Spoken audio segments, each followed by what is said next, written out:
Hello, I am Manidako from Agipro classes. So, student, today I come with your footprints without feet, your supplementary reader in English of class 10th. So, today we are going to do the chapter number 6, The Making of a Scientist, and this chapter was written by Robert W. Peterson. Richard Ebride has received the Serial Scholar Award and the Shearing Plug Award for Biochemistry and Molecular Biology. It was his fascination for butterflies that opened the world of science to him. तो बच्चे ये chapter जो है Richard Ebright के बारे में है, जो बहुत ही एक फेमस साइंटिस्ट के नाम से जाने जाते हैं। और इस चैप्टर में बताया गया है कि उन्हें अवार्ड भी मिले हैं। उन्होंने किसके ऊपर सर्च किया था? मॉलिक्यूलर बायोलॉजी पे सर्च किया था। और उन्होंने यहाँ पे ये बताया कि वो कैसे उनका बचपन था, कैसे उनका चाइल्डहुड था, वो कैसे बड़े हुए, कैसे वो फेमस साइंटिस्ट बने। और बचपन से ही वो किसके लिए फैसिनेशन से? बटरफ्लाइज के लिए। और वो हमेशा बचपन से ही बटरफ्लाइज को वॉच करते थे, देखते थे। और उसकी ये फैसिनेशन जो थी बटरफ्लाइज के प्रति, वो उसे एक महान साइंटिस्ट के रूप में ले जाती है और वो एक बहुत ही फेमस साइंटिस्ट से जाने जाते हैं। At the age of 22, a former scout of the year excited the scientific world with the new theory on how cells work. तो बच्चे ये स्टोरी जो साइंटिस्ट के बारे में है, एब्राइट के बारे में, रिचर्ड एब्राइट के बारे में, वो बता रहे हैं कि जब वो 22 इयर्स के थे तो उन्हें कौन सा अवार्ड मिला था? Scout of the year. कि वो एनसीईआरटी में पार्टिसिपेट करते थे और वहाँ पे उनको बहुत सारे जो थे उन्होंने अच्छे काम किए, जिसकी वजह से उनको स्कॉट ऑफ द ईयर का अवार्ड मिला। और उन्होंने एक न्यू थ्योरी डेवलप की थी। उन्होंने किसकी थ्योरी डेवलप की? सेल्स के बारे में। How cells work. बच्चे सेल्स क्या होते हैं? दैट सेल्स जो होते हैं that is the smallest parts of living organism. और हर आपको पता है हमारे बॉडी के अंदर भी सेल्स है। इवन सेल्स जो है वो ह्यूमन में भी होते हैं, एनिमल्स में भी होते हैं और बर्ड्स में भी होते हैं। और इनके बारे में ही उन्होंने इसके बारे में सारी वो जो रिसर्च की है और रिसर्च करके उन्होंने एक न्यूरी जो है वो न्यू थ्योरी उन्होंने डेवलप की है, जिसके कारण उन्हें एक महान साइंटिस्ट का नाम दिया गया। Richard H एब्राइट and his college roommate explain the theory in an article in the proceedings of the national academy of science. तो रिचर्ड एब्राइट और उनके जो रूममेट थे, उन्होंने दोनों ने मिलकर एक थ्योरी को डेवलप किया। उन्होंने एक थ्योरी जो है वो एग्जामिन की और उन्होंने वो एग्जामिन करके उसको एक कहाँ पे उनको मिला? Proceedings of the national academy of science में उन्होंने इसको एक्सप्लेन किया। It was the first time this important scientific journal had ever publish the work of college students. और ये फर्स्ट टाइम था कि जब वो कॉलेज में थे उन्होंने ये थ्योरी जो डेवलप की, तो वो फर्स्ट स्टूडेंट थे जिनकी थ्योरी को उन्होंने ये जो proceeding of the national academy of science के अंदर उन्होंने इसको पब्लिश किया था। और ये एक बहुत ही महान काम उन्होंने अपनी लाइफ में किया था जब वो कॉलेज में पढ़ते थे। In sports that would be like making the big legals at the age of 15 and hitting a home run your first time at bat। तो legals means groups of sports club. तो उनका जो था वो अकेले साइंटिस्ट नहीं थे, उनका इंटरेस्ट जो था वो दूसरी चीज़ों में भी डेवलप करता था। और वो स्पोर्ट्स में भी बहुत अच्छे थे और वो गेम में एक खेलते थे, जो गेम है that was the scout game. और वो स्कॉट गेम में कैसे खेलते हैं? अपने बैट के साथ वो ऐसे घुमा के उन्होंने वो जो है गेम को खेला जाता है, जिसको होम रन में कहते हैं। एक बेसबॉल की तरह वो गेम होती है। For Richard एब्राइट it was the first in a long string of achievements in science and other fields and it all started with butterflies. जो रिचर्ड एब्राइट थे तो वो उनका जो उनके अचीवमेंट्स जो है वो सिर्फ साइंस के डिपार्टमेंट पे नहीं थे, बल्कि और भी अदर फील्ड्स में भी उनकी बहुत इंटरेस्ट उन्होंने क्रिएट किया था। और वहाँ पे उन्होंने बहुत सारी अचीवमेंट्स भी की थी। और ये सब जो उनकी अचीवमेंट्स और इंटरेस्ट सबसे पहले उनकी क्यूरोसिटी किस में बनी, बटरफ्लाइज में। और वो वहीं से ही उन्होंने जो अपने मन में एक क्यूरोसिटी आ गई थी कि वो एक महान साइंटिस्ट बनेंगे। As only child Ebright grew up north of Reading Pennsylvania, there wasn't much I could do there, he said. तो बच्चे, ये एक पेंसिलियन एक जो है कंट्री का नाम, जहाँ पे रीडिंग नाम का शहर है, वहाँ पे एब्राइट जो रहते थे, लेकिन यहाँ पे बोला है कि वो अकेले ही वहाँ पे थे।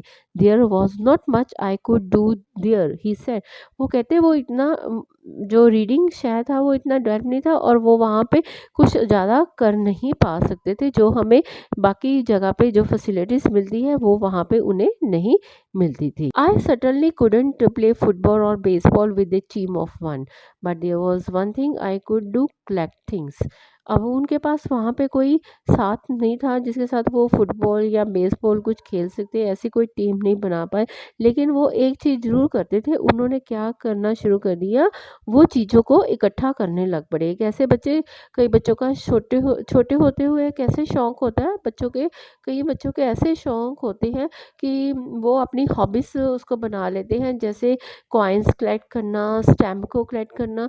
ये सारी जो है बच्चों के अंदर ये हॉबीज़ डेवलप हो जाती हैं और वो उसे इम्प्लीमेंट भी करते हैं। और यहाँ पे भी रिचर्ड एब्राइड ने बोला कि उनके साथ कोई फुटबॉल या बेसबॉल खेलने वाला नहीं था, और उन्होंने क्या करना शुरू कर दिया, now they are collecting things like coins, stamps.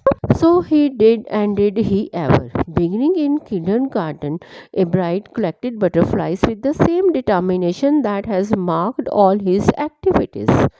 अब वो कैसे भी करते थे, वो जब वो केजी में थे तब भी उन्होंने ये सब चीज़ें करनी शुरू कर दी थी, और उन्होंने क्या करना शुरू किया, साथ में बटरफ्लाइज को भी वो इकट्ठा करने लग पड़े, जिससे उनका जो उनका फैशनेट जो उनका पैशन बन गया था, और वो इस बटरफ्लाई के बारे में उन्होंने सर्च करना शुरू किया, और उनके अंदर वो एक क्यूरोसिटी जो है वो डेवलप हो चुकी थी। अब उन्होंने अपना पूरा डिटर्मिनेशन दिखाना शुरू कर दिया, क्योंकि वो चाहते थे कि मैं बटरफ्लाइज के ऊपर कोई सर्च करूं। He also collected rocks, fossils and coins.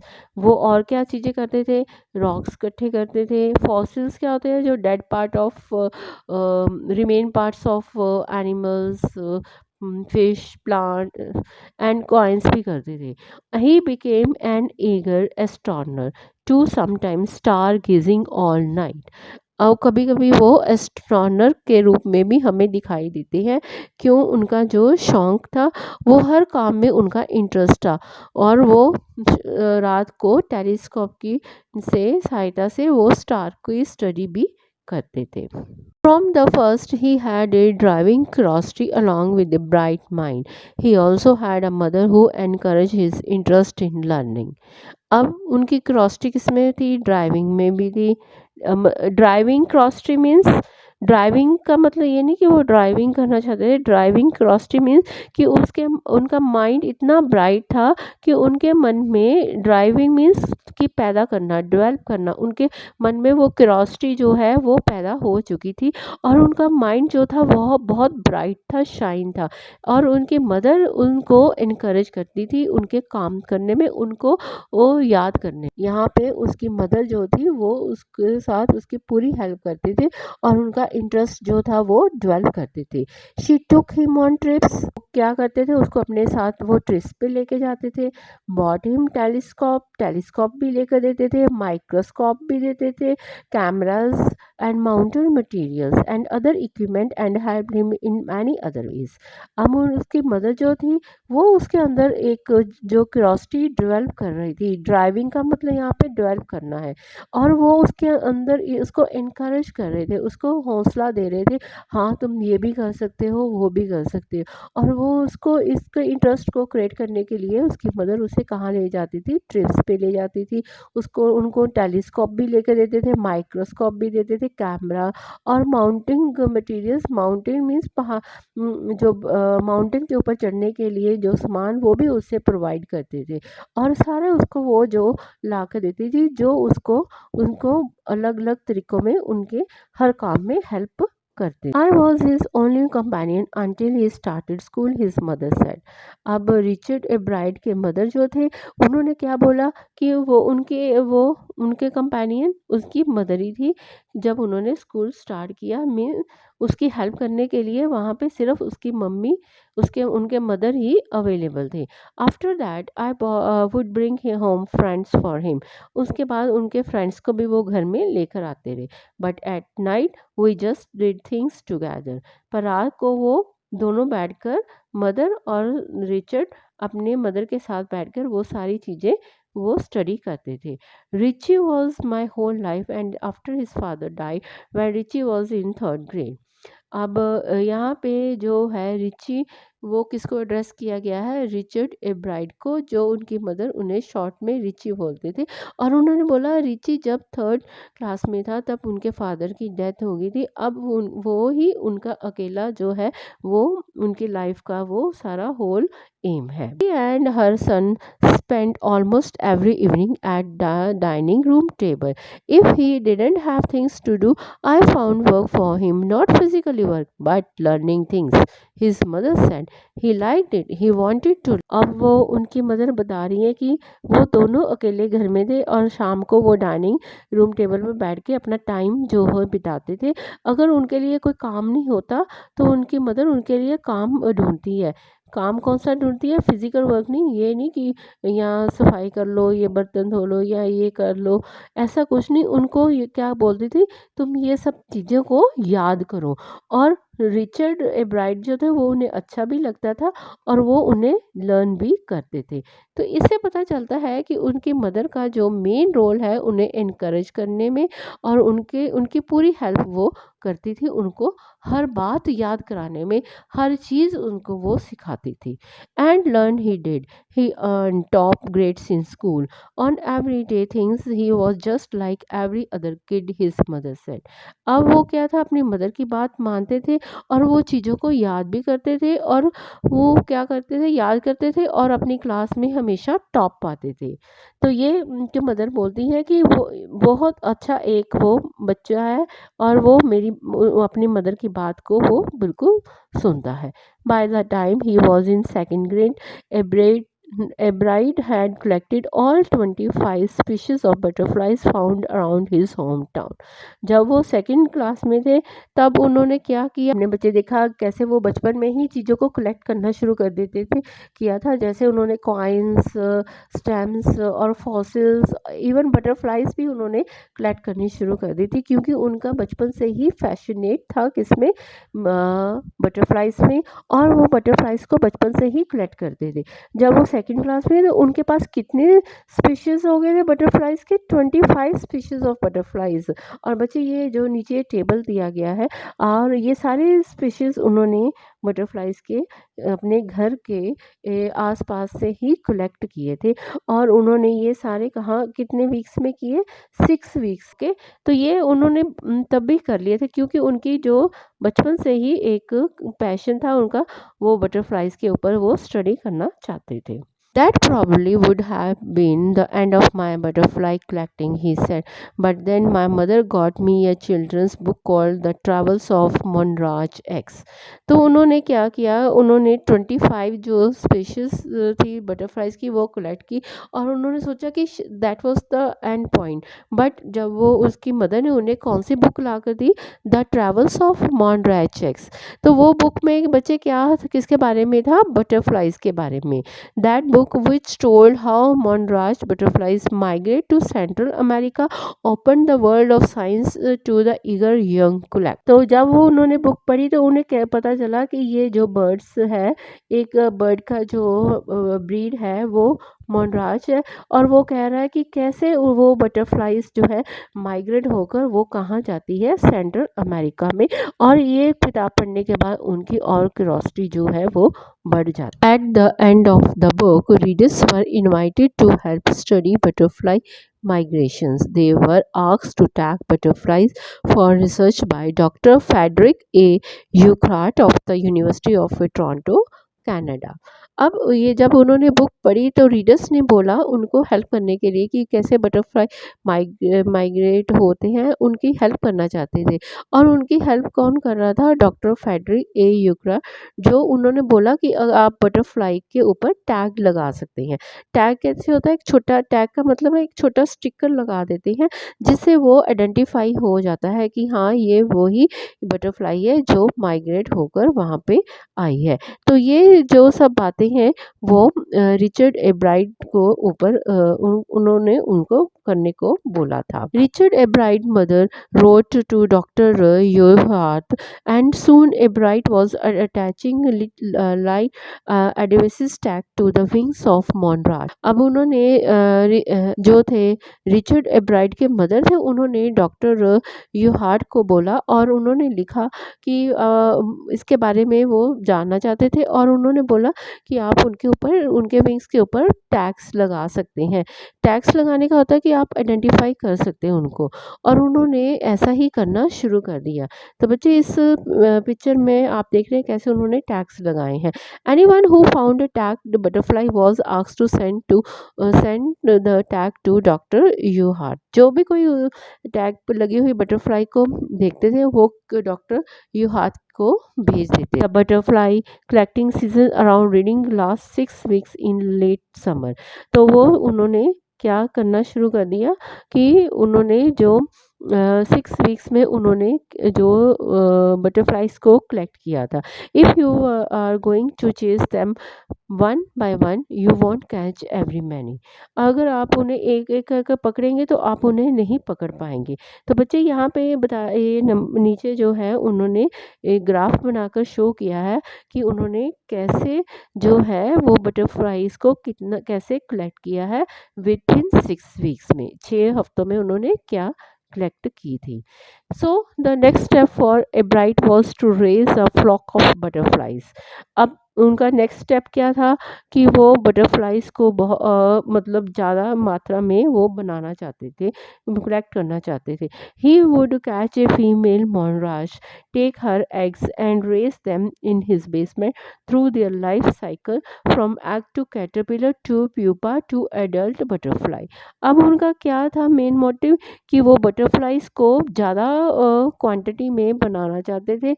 और उन्होंने क्या करना शुरू किया, उन्होंने फीमेल मोनराज को पकड़ा और उसके एग्स को और रेस करने के लिए उन्होंने अपनी बेसमेंट के अंदर उनके एग्स वहाँ रखे। और आपको पता है बच्चे इनका लाइफ साइकिल क्या होता है? पहले एग होता है, एग से कैटरपिलर होता है, फिर प्यूमा, और प्यूमा के बाद वहाँ पे क्या आती है? अडल्ट बटरफ्लाई वो बन जाती है। तो बच्चे ये इस स्लाइड में आप ये जो डायग्राम देख रहे हैं, जो फिगर देख रहे हैं, वो ऐसे देखो बताया गया है।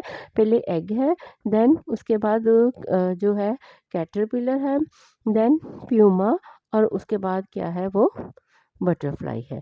तो ये जो सब काम कौन कर रहा था? रिचर्ड एडब्राइट। और वो चाहते थे कि वो बटरफ्लाइज को फीमेल को पकड़कर और उनको और ज़्यादा मात्रा में वो पैदा हो। Then he would tag the butterflies wings and let them go. जब वो बड़े होते हैं उनके विंग्स के ऊपर वो टैग लगा देते थे और उनको छोड़ देते थे, वो उड़ जाते थे। For several years his basement was home to thousands of monarchs in different stages of development. और वो कितने सालों से ये काम वैसे कर रहे हैं और बेसमेंट के अंदर वो एग्स को रखते हैं और उसके बड़ा होते होते जब बटरफ्लाई बड़ी होती है उसके ऊपर टैग लगाकर वो उन्हें छोड़ देते हैं। Eventually I began to lose interest in tagging butterflies. अब क्या था, रिचर्ड एब्राइट जो थे तो उनका जो इंटरेस्ट जो था वो जो लूज़ होने लगा। क्यों? बटरफ्लाई को टैग करने में। उनको क्या क्यों ऐसे लूज़ हो रहा था उनका interest? Why? It it is tedious and there is not much feedback, Ebright said. कहते ये तो बहुत एक टीडियस मीन बहुत ही मुश्किल काम था और ना ही उनको कोई फीडबैक मिल रहा था। फीडबैक कैसे? जितने भी उन्होंने टैग करके बटरफ्लाइज जो छोड़े थे उनको कभी वो वापस मिले ही नहीं थे, इसलिए उनका जो इंटरेस्ट था वो लूज होने लगा। In all the time I did it he laughed, only 2 butterflies I had tagged were recaptured and they were not more than 75 miles from where I lived. तो उन्होंने बोला मैंने कितने जो थे बटरफ्लाइज को टैग किया, लेकिन वे उनको कोई फीडबैक नहीं मिली, और उन्होंने इतने बटरफ्लाइज को टैग करके छोड़ने के बाद उनको सिर्फ 2 बटरफ्लाइज जो मिली है जिनके ऊपर टैग लगा था, और वो भी उनके घर से कितनी दूर पे था, 75 माइल्स की दूरी पर उनको वो मिली थी। इसलिए उनका जो इंटरेस्ट था वो टैग करने में जो था लूज़ हो चुका था। Then in the 7th grade, he got a hint of what real science is when he entered a country science fair and lost. County means region. जब वो 7th क्लास में थे तब वो कहाँ पे गए थे, एक साइंस फेयर में उन्होंने पार्टिसिपेट किया था, और बच्चे साइंस फेयर में जब उन्होंने पार्टिसिपेट करने के बाद वो वहाँ से हार गए थे। वो वहाँ से हार कर आए थे, और उनका अब उन्होंने बताया कि कैसे वो हार गए थे। It was really a sad feeling to sit there and not getting anything while everybody else had won something, Ebright said. अब ए ब्राइट ने बोला कि साइंस फेयर में वहाँ पे वो अकेले ऐसे बैठे रहे, और कुछ ना कुछ सभी को कुछ ना कुछ वहाँ पे जो था उनको अवार्ड मिला, लेकिन एब्राइट को कुछ नहीं मिला, और जिसके कारण वो उदास हो चुके थे। His entry was slides of frog tissues which he showed under a microscope. He realized the winners had tried to do real experiments, not simply make a neat display. तो उन्होंने क्या देखा वहाँ पे साइंस फेयर में, क्या notice किया कि वहाँ पे जो उन्होंने एक स्लाइड माइक्रोस्कोप के अंडर उन्होंने किसकी स्लाइड देखी बच्चे, एक फ्रॉग के टिश्यूज़ की, और उन्होंने ये जज किया वहाँ पे कि जो एक्सपेरिमेंट डिस्प्ले करने से उन्हें कुछ नहीं मिलता जब तक आप उन्हें परफॉर्म नहीं करके दिखाते। एक्सपेरिमेंट को परफॉर्म करना होता है, परफॉर्म मीन्स उसको कुछ करके दिखाना है, पड़ता है कि हाँ ये चीज़ एक्शन में ऐसे हैपनिंग हुई है। तो वो परफॉर्म करके उन्होंने वहाँ पे ये सीखा कि डिस्प्ले करने से अवार्ड नहीं मिलता, कुछ परफॉर्म करने के बाद ही उन्हें अवार्ड मिलता। Already the competitive spirit that drives Richard Ebright was appearing. I knew that for the next years fair I would have to do a real experiment, he said. अब उन्होंने वहाँ पे जो अगर ऐसे अगर वो साइंस फेयर में गए हैं और उन्होंने वहाँ पे देखा कि सभी को अवार्ड मिला लेकिन उन्हें नहीं मिला, लेकिन उन्होंने वहाँ पे एक चीज़ वहाँ पे सीख कर आए हैं कि कुछ एक्सपेरिमेंट परफॉर्म करने पर ही उन्हें अवार्ड मिलता है, डिस्प्ले करने पर नहीं। और उन्होंने आकर ये बोला कि नेक्स्ट ईयर का जो फेयर ऑफ साइंस फेयर में वो ज़रूर कुछ एक्सपेरिमेंट कुछ ऐसा करेंगे जिससे वो जीत कर आएंगे। The subject I knew most about was the insect work I had been doing in the past several years. तब उन्होंने देखा सोचा कि मैं पिछले कितने सालों से किसके बारे में वो स्टडी कर रहे थे, बटरफ्लाई के बारे में, और बटरफ्लाई की वो उन्होंने पूरी स्टडी की है। अब उनको समझ में आया कि कैसा हमें कैसा करना चाहिए, एक्सपेरिमेंट को परफॉर्म करना चाहिए, और उन्होंने बोला कि अब मैं जो परफॉर्म करूँगा वो इंसेक्ट के ऊपर करेगा। क्यों? क्योंकि उनका इंटरेस्ट जो था वो शुरू से ही किस में था, पैशन उनका बटरफ्लाइज के अंदर था, और उनको वो बटरफ्लाइज बहुत अट्रैक्टिव करती थी, और वो देखना थे कैसे वो माइग्रेट होकर एक दूसरे शहर से जाती हैं, कैसे आती हैं, और उनका कैसा जीवन है, वो कैसे जीती हैं, क्या करती हैं, उनके बारे में वो पूरी स्टडी करना चाहते हैं। और इसलिए उन्होंने ये सोचा है कि वो नेक्स्ट टाइम वो क्या करेंगे, इसके ऊपर वो एक्सपेरिमेंट करेंगे। तो he wrote to doctor Urquhart for ideas and back came a stack of suggestions for experiments. तब उन्होंने किनको कंसर्न किया, डॉक्टर यूहार्ट को कंसर्न किया, और उन्होंने लिखा कि मुझे इसके बारे में कुछ और जानकारी चाहिए, और उन्होंने सब कुछ उनको बोला कैसे वो एक्सपेरिमेंट करेंगे। Those kept Ebright busy all through high school and led a prize project in country and international science fair.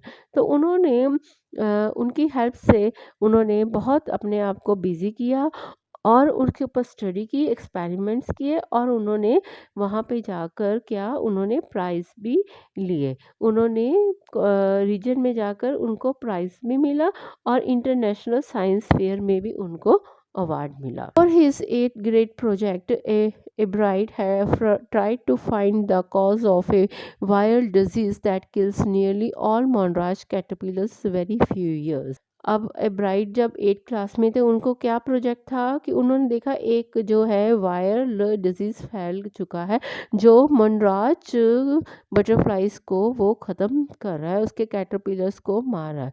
A bright thought the disease might be carried by a beetle.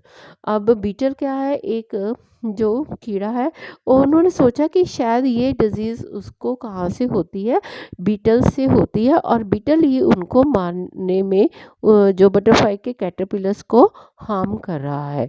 He tried raising caterpillars in the presence of beetles. उन्होंने caterpillar को कहाँ पे छोड़ दिया, beetles के ऊपर, और I didn't get any real result he said. और उन्होंने देखा कि उन्हें कोई वहाँ पे कोई ऐसा रिजल्ट नहीं मिला कि जिसकी वजह से कैटरपिलर मर रहे हैं, किसकी वजह से, बीटल की, लेकिन बीटल की वजह से वो नहीं मरे। But I went ahead and sure that I had tried this the experiment, this time I won. तो उन्होंने ये एक्सपेरिमेंट किया कि जो है बीटल वो कैटरपिलर को हार्म नहीं कर रहे, मार नहीं रहे, और उन्होंने ये एक्सपेरिमेंट शो कर उनको वहाँ पे जो था प्राइज़ मिल गया था। अगले जो नेक्स्ट ईयर का साइंस फेयर था उनका क्या प्रोजेक्ट था, उन्होंने क्या थ्योरी की बच्चे, एक मोनराज बटरफ्लाइज होती है और एक वॉइस रॉयस बटरफ्लाइज होती है, और उन्होंने बोला जो वॉइस रॉय बटरफ्लाई है वो मोनराज को कॉपी कर रही है। The theory was that viceroys look like monarchs because monarchs don't taste good to birds. जो मोनराज जो और मोनराज और वाइसरॉय बटरफ्लाइज वो एक जैसे ही लगते हैं, लेकिन जो मोनराज है वो बर्ड्स उन्हें नहीं खाती। बर्ड्स किसको खाती है, वाइसरॉयस बटरफ्लाइज को खाती है। Viceroys on other hand do taste good to birds, और वो बर्ड्स उन्हें खाती हैं और उनको अच्छा लगता है। So the more they look like monarchs the less likely they are to become a bird's dinner. और वो मोनराज की तरह दिखती है और इसलिए वो कभी कभार वो बर्ड्स का डिनर बन जाती है, जबकि मोनराज जो है वो बर्ड्स उन्हें नहीं खाती और उन किसको खाती है, वो वाइसरॉयस को ही, वाइसरॉयस बटरफ्लाइज को जो है वो खाती है। तो बच्चे यहाँ पे आप देखो कैसे वो बर्ड उसको मुंह में डालकर खा रही है। A bright project was to see whether, in fact, birds would eat monrats. He found that a strayling wouldn't eat ordinary bird food. अब यहाँ पे उन्होंने ये प्रोजेक्ट किया कि जो मोनरास बटरफ्लाइज है वो बर्ड्स नहीं खाती। तो यहाँ पे उन्होंने एक और देखा कि जो स्टारलिंग, बच्चे ये स्टारलिंग जो है this is also a bird. ये बर्ड आपको कहाँ पे मिलेगी बच्चे, ये कॉमन यूरोपियन बर्ड है with black brown spotted plumage which nests near buildings and is a good mimic. तो ये जो है बर्ड आप ये जो है स्टार्लिंग बर्ड्स है वो आम जैसे बर्ड जैसे फूड नहीं खाती। It would eat all the monarchs it could get. और वो क्या खाती है, वॉइस रॉयस बटरफ्लाइज नहीं खाती, वो मोनरास बटरफ्लाई को ही खा जाती है। A bright said later research by other people showed that viceroys probably do copy the Monraj। और उन्होंने ये भी शो किया कि जो वाइसरॉयज बटरफ्लाई है वो किसकी कॉपी करती है, मोनराज की। This project was placed first in the zoology divisions and third all over in the country science fair. ये एक्सपेरिमेंट, ये प्रोजेक्ट जो था एब्राइड का, वो उसको जॉलॉजी डिवीज़न में इनको फर्स्ट प्राइज़ मिला था और all over country science fair में इसको थर्ड अवार्ड मिला था। तो देखो बच्चे उन्होंने कैसे इसको डिफ़ाइन किया और उन्होंने यहाँ पे आकर अपना जो है प्राइज़ को उन्होंने थर्ड पोजीशन लेकर ऑल ओवर थर्ड पोजीशन में उनको प्राइज़ मिल गया था। In his second year in high school, Richard Ebright began the research that led to his discovery of an unknown insect hormone। जब वो सेकेंड ईयर में थे high school में, तो रिचर्ड एब्राइट ने किसके ऊपर सर्च करना शुरू कर दिया, इंसेक्ट हार्मोन के ऊपर। Indirectly it also led to his new theory on the life of cells. तो उन्होंने ये इसको जो इंसेक्ट हार्मोन के ऊपर सर्च करने का मतलब उनकी इस लाइफ ऑफ सेल्स के ऊपर उन्होंने स्टडी करना स्टार्ट कर दिया था। The question he tried to answer was simple, what is the purpose of the 12 tiny gold spots on a monarch pupa. तो उन्होंने ये बोला कि देखा कि जो मोनराज प्यूमा के ऊपर उनको जो 12 छोटे छोटे गोल्ड स्पोर्ट्स दिखाए गए थे, और उन्होंने सोचा ये किस लिए बनाया गया है। जो टिनी 12 टिनी गोल्ड स्पोर्ट्स से मोनराज के प्यूमा के ऊपर वो किस पर्पस के लिए था। उन्होंने सोचा ये कोई ऑर्नामेंटल है या कोई डेकोरेशन पर्पस के लिए बनाया गया है। तो उन्होंने ये ऐसे सोच रहे थे। Everyone amuse the spots were just ornamental, सभी कह रहे हैं कि ये ऑर्नामेंटल है, ये डेकोरेशन के लिए है, Albright said, but doctor Urquhart didn't believe it. पर डॉक्टर यूहात ने उनको ये इन सब बातों को बिलीव नहीं किया, और उन्होंने बोला that was not only ornamental या डेकोरेशन के पर्पस के बेस के ऊपर उनके यहाँ पे गोल्डन स्पोर्ट्स नहीं है। To find the answer Ebright and another excellent science student first had to build a device that showed that the sports were producing a hormone necessary for the butterfly's full development. तो अब a bright जो थे, और उन्होंने ये इसके बारे में सोचा, और ये उन्होंने सोचकर उनके इसके बारे में ये सोचकर उन्होंने बोला कि ये जो गोल्डन स्पोर्ट्स है वो उनके हार्मोन को प्रोड्यूस करते हैं, और हार्मोन को प्रोड्यूस करके वो बटरफ्लाई को एक डेवलप करते हैं और उसको एक सुंदर के रूप में लेकर आते हैं। This project won Ebright first place in the country fair and entry into the international science and engineering fair. तो ये जो उन्होंने इस प्रोजेक्ट के ऊपर जो सर्च करके इसकी जो थ्योरी उन्होंने बताई, और उस थ्योरी के ऊपर उन्हें कंट्री फेयर में उन्हें फर्स्ट प्राइज़ मिला, और international science and engineer fair में भी उनको वहाँ पे एंट्री मिल गई थी। There he won third place for zoology, उनको थर्ड प्लेस मिली। He also got a chance to work during the summer at entomology laboratory of the Walter Reed Army Institute of Research. Entomology means जो study करते हैं insects के ऊपर, उनको वहाँ पे भी कहाँ पे मिल गई, उनको वॉल्टर रीड आर्मी इंस्टीट्यूट में ऑफ रिसर्च में उनको वहाँ पे काम करने की जो थी परमिशन मिल गई थी। As a high school junior Richard Albright continued his advanced experiments on the monarch pupa. तो वहाँ पे भी उन्होंने क्या किया, ये मोनराज प्यूमा के बारे में एक्सपेरिमेंट करने लग गए थे, क्योंकि उनका जो इंटरेस्ट देखा, बच्चा आपने स्टार्टिंग से देखा कैसे वो बचपन से ही इस उनका जो फैशनेट किसका था, बटरफ्लाइज के ऊपर ही स्टडी करने का था। That year his project won first place at the international science fair and gave him another chance to work in army laboratory during the summer.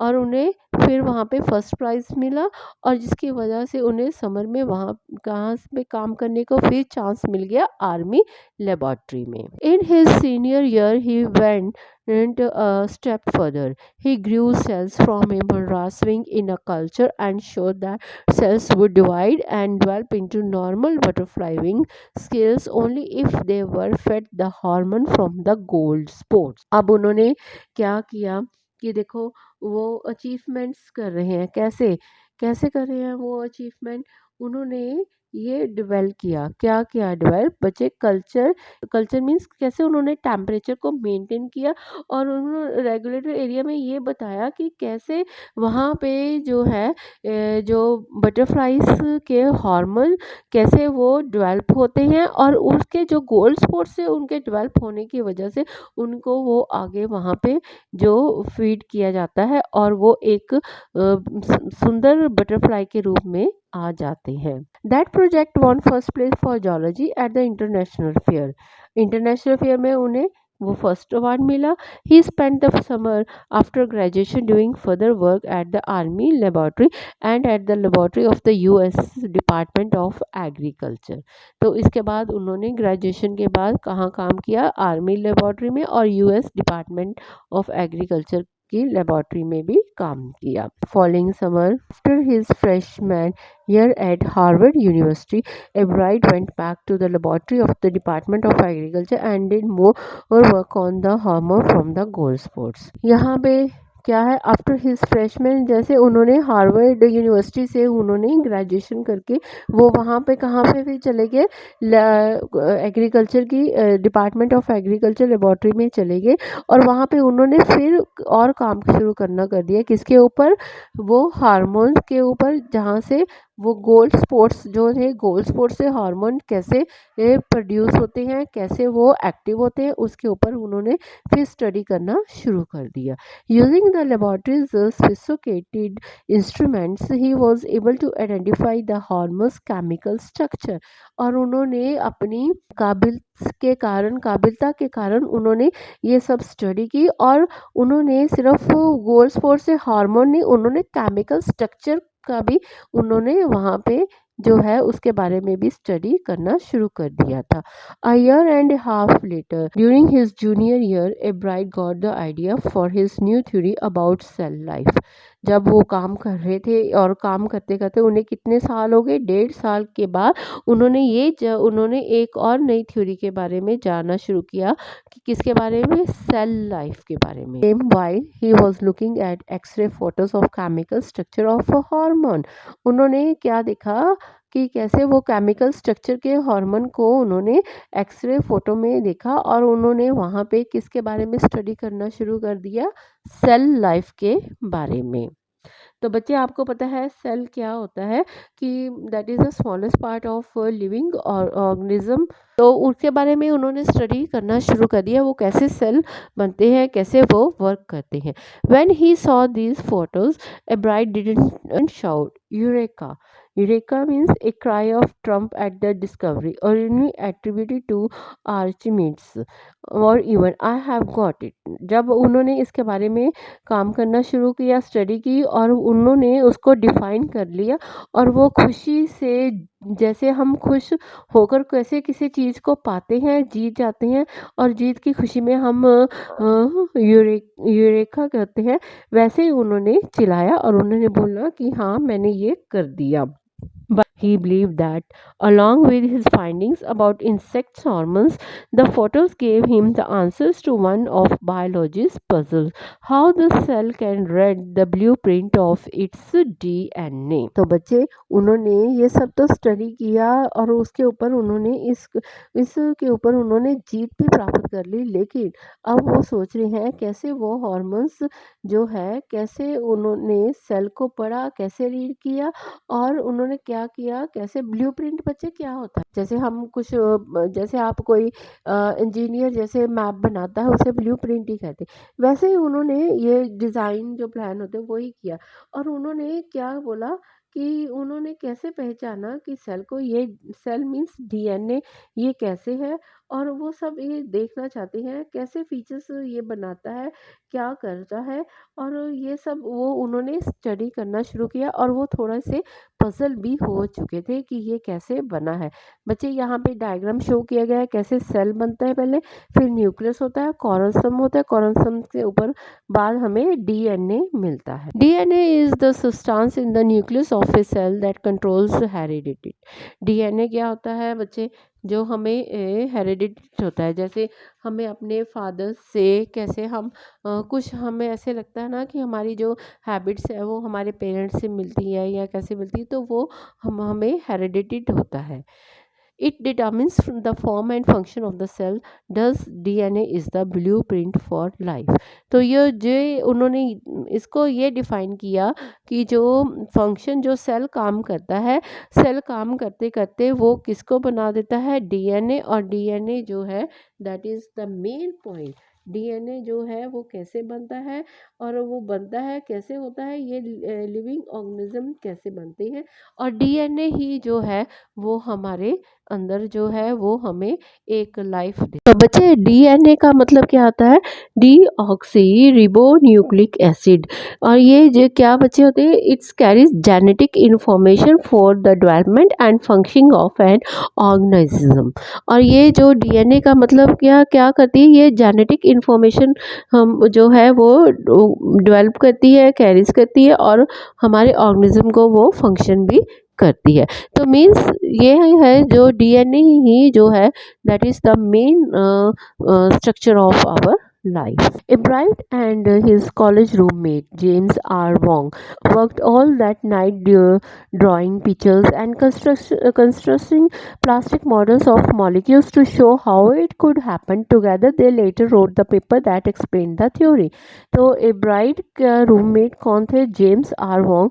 वो रात को उन्होंने बहुत स्टडी की, ड्राइंग्स पिक्चर्स बनाई, प्लास्टिक के मॉडल्स बनाए, मॉलिक्यूल्स बनाए और उन्होंने ये सारा जो है वो सब कुछ एक पेपर में लिखकर उसकी एक थ्योरी डेवलप की। Surprising no one who knew him, Richard Ebright graduated from Harvard with highest honors, second in his class of 1510। तो यहाँ पे जब किसी को नहीं पता था कि रिचर्ड एब्राइट कहाँ से ग्रेजुएट होकर आए हैं, हार्वर्ड यूनिवर्सिटी में, और उन्होंने सेकंड रैंक लिया था और उनकी क्लास के स्ट्रेंथ कितनी थी, क्लास में कितने स्टूडेंट थे, 1510 में से उन्होंने सेकंड पोजीशन ली थी। Ebright went on to become a graduate student researcher at Harvard medical school. There he began doing experiment to test his theory. तो वो कहाँ पे आकर रिसर्च करते हैं? हार्वर्ड मेडिकल स्कूल में, और वो इस थ्योरी के बारे में वो रिसर्च करते हैं। The theory proves correct, it will be a big step toward understanding the process of life. It might also lead to new ideas for preventing some types of cancer and other disease। तो उन्होंने इस theory को develop किया और उसके बारे में वो स्टडी कर रहे थे। अगर उन्होंने बोला कि इस थ्योरी को अगर उन्होंने प्रूव कर दिया तो वो जो है किसके बारे में अंडरस्टैंड कर सकेंगे? लाइफ के प्रोसेस के बारे में, और वो प्रिवेंट कर सकते, कैसे, किसको प्रिवेंट कर सकते हैं? कैंसर और अदर डिजीज को भी। All this is possible because of a bright scientific curiosity. His high school research into the purpose of the spots on a monarch pupa eventually led him to this theory about cell life. तो ये सब कुछ उसकी curiosity थी एब्राइट की, और ये उन्होंने सर्च की कब? जब हाई स्कूल में थे। उन्होंने मोनराज प्यूमा के ऊपर जो गोल्ड स्पोर्ट्स के बारे में उन्होंने उसकी स्टडी की थी और थ्योरी की थी, और उनका सेल लाइफ के बारे में जो थ्योरी निकाली थी। बच्चे, सेल लाइफ कैसे था उनका? पहले एग होता है, एग से फिर वो कैटरपिलर होता है, फिर प्यूमा आता है, फिर बटरफ्लाई होती है। Richard Ebright has been interested in science since he first began collecting butterflies, but not so deeply that he has not time for other interests। तो उनका इंटरेस्ट क्या था कि वो साइंस में था और उन्होंने पहले से ही बटरफ्लाइज को कलेक्ट करना शुरू कर दिया था, but not so deeply that he has not time for other interest. तो ये ऐसे नहीं है कि वो बटरफ्लाइज के बारे में ही उनका जो था इंटरेस्ट था, पर ये बात ऐसे नहीं है, वो दूसरी चीज़ों में भी इंटरेस्ट रखते थे। वो only not in butterfly but बाकी और भी बहुत सारी जो चीज़ें थी उनका इंटरेस्ट उसमें भी डेवलप था। Ebright also become a champion debater and public speaker and good cannonist। Cannonist means person who paddles a cannon, a light boat and all round outdoors persons। क्या आउटडोर पर्सन भी थे? कैसे? वो एक अच्छे डिबेटर भी थे, स्पीकर भी थे, और वो उनको बोट चलाना भी अच्छा लगता था। He is also an expert photographer particularly of nature and scientific exhibits. वो एक अच्छे फोटोग्राफर भी थे, किसके बारे में? नेचर के बारे में, और नेचर की फ़ोटोज़ लेते थे नेचर में, और और किसके बारे में? जो उनको साइंटिफिक रीज़न के बारे में भी बहुत जानकारी थी। In high school Richard Ebright was straight student. Straight student means कि कैसे वो उनको रैंक मिलते थे वहाँ पे ए प्लस के, because learning he was ease and he turned a lot of his energy towards the debating and model United Nations club. वो यूनाइटेड नेशन क्लब्स के बारे में भी बहुत कुछ उनको जानकारी थी, उनका वहाँ भी इंटरेस्ट था। He is not only scientist but all rounder थे। वो ऑल राउंडर मीन्स वो हर चीज़ में उनका इंटरेस्ट था, हर बात में interest. He also found someone to admire, Richard A Verrier. His social studies teacher and advisers to both clubs. वो किसके एडमायर थे, वो उनको बहुत कौन अच्छे लगते थे, रिचर्ड ए वायरर उनके सोशल स्टडी टीचर थे और उन्हें बहुत ही अच्छे लगते थे। Mister Weirer was the perfect person for him then, he opened my mind to new ideas, Ebright said. और वो उनके जो थे उनके माइंड्स को बहुत ओपन करते थे, उनको अच्छे अच्छे आइडियाज़ बताते थे, इसलिए उन्हें वो अपने सोशल साइंस टीचर जो थे बहुत ही अच्छे लगते थे। Richard would always give the extra effort, mister Weirer said. What pleased me was here was this person who put in 3 or 4 hours at night doing debate research beside doing all his research with butterflies and his other interests। तो जो Richard थे, Richard एब्राइट जो थे वो mister वायरर को बहुत ही अच्छे लगते थे और उनको हमेशा वो खुश रखते थे। और वो कहते हैं वो रिचर्ड एब्राइट एक ऐसा इंसान है कि वो रात को 3-4 घंटे अपने डिबेट के बारे में भी काम करते हैं, रिसर्च के बारे में भी देखते हैं और दूसरे और इंटरेस्ट जो हैं उनको भी वो फुलफिल करते थे। तो इससे पता चलता है कि रिचर्ड एब्राइट जो है वो ऑल ओवर राउंडर थे, उनका हर काम में इंटरेस्ट था। Richard was competitive, mister Weirer continued, but not in bad sense. वो एक कॉम्पिटिटिव इंसान थे और he explain Richard wasn't interest in winning for winning sake और winning to get a prize. उन्होंने बोला कि उन उसका ये इंटरेस्ट नहीं था कि वो हर बार प्राइज जीते, उसका ये मतलब नहीं था। Rather he was winning because he wanted to do the best job he could. वो इसलिए वो जीतना चाहते थे कि वो एक अच्छा काम कर रहे हैं। For the right reasons he wants to be the best. और वो इसलिए जीतना चाहते हैं कि वो हमेशा एक अच्छा काम करते हैं। उनको कोई ऐसा नहीं था, किसी को दिखाना नहीं था उनको कोई प्राइज़ मिल रहा है, देखो कितने प्राइज़ मिले हैं, ये सब नहीं बातें उनको अच्छी नहीं लगती थी। लेकिन उनको जीतना इसलिए अच्छा लगता था, वो शो करना चाहते थे कि वो हमेशा एक अच्छा दिखते हैं और अच्छा काम करते हैं। इसलिए ये उनके टीचर के व्यूज़ थे। And this is one of the ingredients in the making of a scientist. और ये एक महान साइंटिस्ट के अंदर ही ये सब चीज़ें जो हैं वो डेवलप होती हैं और उन्हें एक महान साइंटिस्ट के रूप में वो पैदा होती है। Start with the first rate mind, add curiosity and mix in the will to win for right reason. पहला उनके दिमाग में वो एक क्यूरियोसिटी पैदा करते हैं और उसे वो अपने माइंड को फ्रेश रखते हैं और अपनी क्यूरियोसिटी को फुलफिल करके एक अच्छे रीज़न के लिए वो ये सब जो है प्राइज़ वो जीतते हैं। एब्राइट हैज़ दीज क्वालिटीज़, ये सारी क्वालिटीज़ किसके अंदर थी, रिचर्ड एब्राइट के अंदर। From the time the book the travels of monarch X open the world of science to him, Richard Ebright has never lost his scientific curiosity. तो ये book जो थी उनकी मदर ने उनको ला कर दी थी, the travels of monarch x. उनको पढ़ने के बाद उनका माइंड और जो था वो ओपन हो गया और वो किसके लिए खुल गया, साइंस की दुनिया में उनका दिमाग और तेज चलने लगा और खुलने लगा। और रिचर्ड जो एब्राइट थे उनका वो अपना साइंस के अंदर उनकी क्यूरियोसिटी जो थी वो नेवर एंडिंग थी, वो ना ख़त्म होने वाली थी और उन्होंने हमेशा अपनी क्यूरियोसिटी को, अपने पैशन को आगे बना के रखा, जिसकी वजह से वो एक महान साइंटिस्ट के रूप में हमारे सामने आए। इसी के साथ बच्चे आपका ये चैप्टर ख़त्म होता है। अगर आपको ये चैप्टर अच्छा लगा तो please subscribe my channel Edupro classes.